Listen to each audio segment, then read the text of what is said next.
Kamen Rider is an expansive franchise. It started as a manga that was adapted as a live-action show way back with the original Kamen Rider.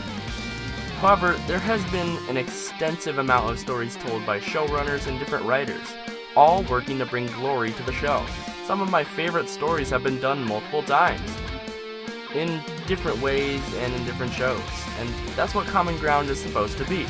An examination of certain arcs and establishing common ground between two different shows with different themes. And today we'll be taking a look at my absolute favorite story arc in Kamen Rider Build, and a vastly and universally hated arc in my first ever Kamen Rider show that I watched, O's. And with that being said, I'm sure it's pretty obvious now, but today we're looking at the Black Hazard arc compared to the Puto Tira arc. That'll be done by splitting this into two videos. Sorry for that. This video will be the Black Hazard arc, and I'll be talking about the major players, the overall theme, and how it ties into the main plot and theme of the show. These will be split into parts, and without further ado, let's dive right in.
When we come to this point in the story, it's clear where everybody lies. Grease is an anti-hero rider who's working to end the war and bring prosperity to his country.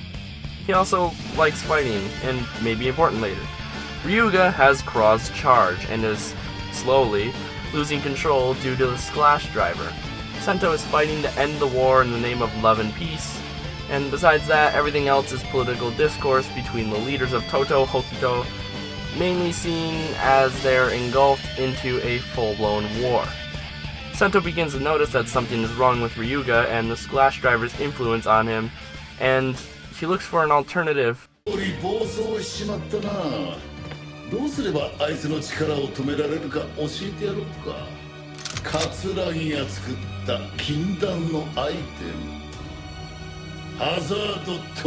Sento finds a forbidden item, and it turns out that it has an even bigger price to pay.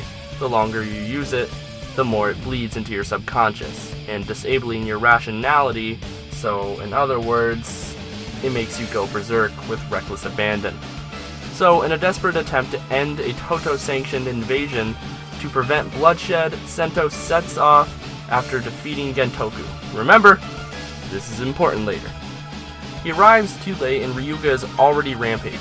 He vows to stop Ryuga no matter the cost and activates the trigger, creating Black Hazard. An all-black repaint with more of a chaotic shoulder design. However, the helmet starts to resemble a Kaiser, treading the line between Kaiser system and Rider system that we've seen within Build. And the only color comes from the eyepieces, which is a nice detail I really like. With this, Sento tries to calm Ryuga while batting the hard smash Hokuto trio around like flies until he starts to feel something. Ryuga backs him off and blasts Sento and has no reaction.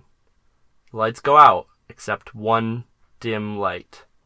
A visual notifier that Sento's bright demeanor and optimistic nature is about to dim, and the story is about to get a lot darker than ever before. Sento snaps.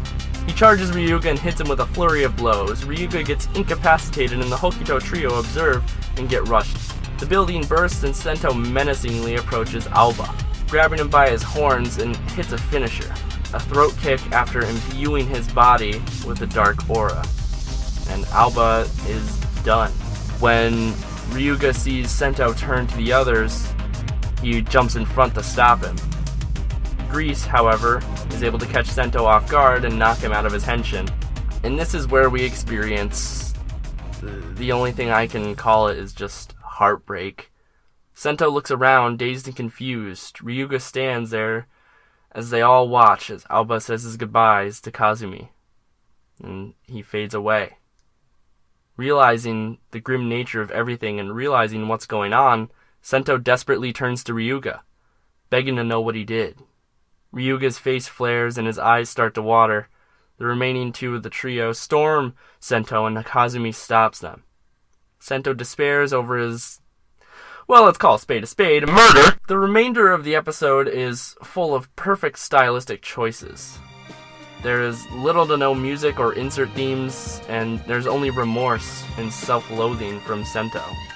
Ryuga tries to find Kazumi, and while fighting the remainder of the Hokuto trio, he laments over what Sento did and breaks down. However, later on, Sento is approached about a proxy battle to end the war. The option Sento looked for is now in front of him, but it only presented itself at his lowest point. And let's be clear, this is Sento's lowest point. He's killed and struck down another person. How can someone who fights for love and peace take the life of someone who deserves love and peace? So he begins to lament it. So much so that he visits Alba's grave and meets Kazumi, who tells him to bring his A-game. Tells him, war is war. He knew what he signed up for. Doesn't mean I didn't value him as a person, but he knew what he was getting into. And Sento is so scared he nearly throws up at the thought of transforming. It's honestly my favorite episode in Build, besides the last few. It's so perfect presentation-wise, stylistically, and the composition of the shots. Everything in this episode is 100% perfect. So in a desperate way, Sento contacts Stalk and tries to train for the proxy battle. He decides to take it up and stand up even in his darkest moment. And that is a hero. He stands when him and the world can't. He rises to the occasion and makes a failsafe just in case, well, he loses his mind in the proxy battle. The entirety of episode 22 is basically the proxy battle and cut-ins from different scenes in the episode to build tension towards the finale. And it's amazing. I'm serious. The overflow of writers in the show allows for different forms of storytelling than a main plot and a side plot, than the narrative. So we have two characters motivated to stop the war. Well, if you think about it, every writer at this point is trying to stop the war, but the battle takes place, and in some of the best utilization of underappreciated forms, with stunning choreography and CG finishers to boot, the battle comes to a head where Kazumi realizes what's on the line and buckles down with a conviction and passionate burst. Leaving no choice in the use of the hazard trigger, Sento is okay for a while, but eventually tapping into that kind of power will catch up with you, and Sento is overtaken. The fight still seems equal until Sento changes to Hawk Gatling and starts to take back the offensive, and hits the coolest finisher in the whole show. Kazumi's driver couldn't take it and disables the henshin. However, as we soon find out, things aren't over. Sento goes to kill Kazumi and is caught by Ryuga. So, two uncontrollable ticking time bombs are fighting now after Toto was saved. They battle a little bit. In a moment of clarity, Ryuga discovers what's important, stopping Sento from diving deeper into his pit of despair. That was his whole motive for trying to end the war. His whole motive for getting stronger.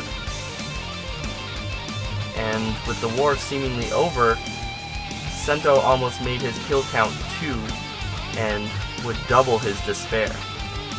So, in a desperate move, Ryuga takes control of Kraw's charge. takes over and knocks Sento out of Black Hazard. And in summation, Black Hazard has a lot of intricacies. The main theme is obviously identity and the loss of it, which I know is kind of the point of superhero shows and the persona of the contemporary superhero. However, when you boil it down, Kamen Rider Build is all about identity. It starts in the way of Sento not knowing who he is or how he came to be Kamen Rider Build. Then he discovers who he actually is, and he loses grip of reality multiple times, only to be reeled back in by the people around him. And that is where friendship plays a role, the identity of Kamen Rider Build. And for all the nitpicks I could find, I always come back to Build. I mean, seriously, I've watched Double like once or twice and still had a huge impact on me, but I've watched Build at least 3 times all the way through. It also holds my absolute favorite cast of Kamen Rider. Atsuhiro Inukai's portrayal of loss and despair in these episodes through just physical body language alone is still my favorite part of this arc. It's so soul-crushing that it's a joy to see Sento thrive, because he's likable. From episode 1, Sento seems like a passionate guy you can meet at work. However, that's pretty much everything for the Black Hazard arc. You can argue that episodes 23 through 28 are also a part of Black Hazard, however, they're more so about controlling Black Hazard than they are about the armor itself. But I guess we can touch on one major event that happens, and that is Mizora able to give Sento the ability to use organic and organic instead of organic and industrial, which is the main combinations that they use in the show. That's how Black Hazard can be controlled. That's how the Hazard Trigger is controlled. There's not really a big focus on Black Hazard after this because they get bigger and better forms, and the show obviously has a monumental scale to get to by this point. So focusing on something like the loss of control or identity is kind of irrelevant after these few episodes. Keep in mind that this is halfway through the season, and we would still be focusing on Sento and his identity all the way up until the finale if we kept on track with everything going on in Black Hazard. So with that being said, I guess all I really want to get out of this video, other than what I've already said, is that I absolutely love this arc, and I hope that everyone will tune in next time when we talk about the Puto Tira arc, because I have a lot of mixed opinions on the Puto Tira arc, because a lot of people hate it. I don't hate it. I actually really enjoy it. Did it drag on for too long? Absolutely. Did it lean into too many arcs that really wasn't earned in? 100%. However, was it as bad as everyone says it is? No. Simply no.